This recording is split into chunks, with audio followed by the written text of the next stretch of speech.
तो आज हम बात करने वाले हैं भारतीय समाज के एक बहुत ही इम्पोर्टेंट और संवेदनशील टॉपिक पर, जो है विधवा विवाह का इतिहास। तो क्या आप जानते हैं कि हमारे देश में विधवा विवाह को अपराध माना जाता था, लेकिन समय के साथ समाज में बदलाव आया और एक बड़ा सामाजिक आंदोलन खड़ा हुआ। तो आइए जानते हैं विधवा विवाह की शुरुआत कैसे हुई, किसने इसे आगे बढ़ाया और आखिर क्यों हमें विडो रीमैरिज एक्ट की ज़रूरत पड़ी, और ये एक्ट कब आया और इसे कौन लेकर के आया। वैदिक काल में विधवा विवाह पर रोक नहीं थी। उस समय सोसाइटी कंपैरेटिवली उदार था। एक प्रथा थी जिसे नियोग कहते थे। अगर पति की किसी वजह से मृत्यु हो जाए और कपल का कोई संतान ना हो, तो विधवा अपने परिवार की परमिशन से किसी दूसरे पुरुष, जिसमें अक्सर देवर या कोई और, से संतान की प्राप्ति कर सकती थी। इसका पर्पस था परिवार की वंश परंपरा को आगे बढ़ाना। इसका एग्जाम्पल हम महाभारत में भी देख सकते हैं। महाभारत में विदुर और धृतराष्ट्र की पत्नियों ने संतान नियोग के थ्रू ही प्राप्त किया था। यानी कि वैदिक और मिथोलॉजिकल पीरियड में लोग विधवा विवाह और पुनर्विवाह को एक्सेप्ट करते थे।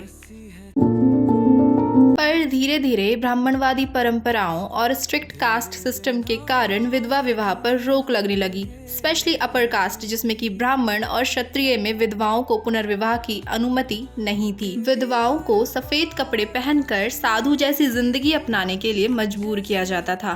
कई जगह विधवाओं को सती प्रथा का भी शिकार होना पड़ता था।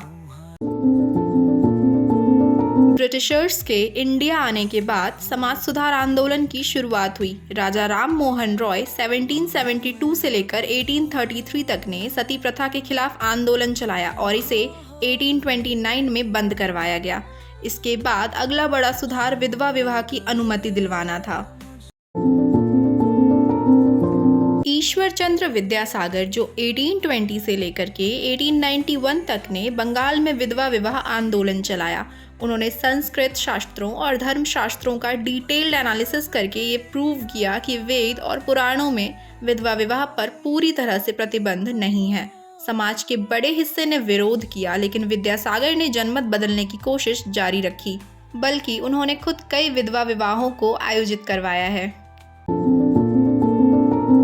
विधवा पुनर्विवाह अधिनियम 1856। विद्यासागर की मेहनत और लॉर्ड डलहौजी के समर्थन से विडो रीमैरिज एक्ट 1856 पारित हुआ।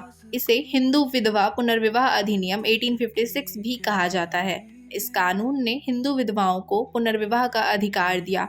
हालांकि समाज में इसका विरोध जारी रहा और कई जगहों पर ऐसे विवाह का बहिष्कार भी किया गया।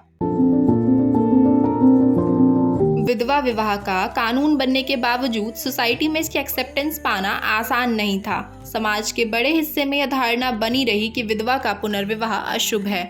गरीब और लोअर कास्ट में विधवा विवाह पहले से ही प्रचलित थी, लेकिन अपर कास्ट में इसे अपनाने में काफी टाइम लग गया और ये चीज आज भी कहीं ना कहीं देखने को मिलती है। आज विधवा विवाह पर कोई कानूनी या धार्मिक रोक नहीं है। सोसाइटी में अब इसे एक नॉर्मल मैरिज की तरह ही एक्सेप्ट किया जाता है।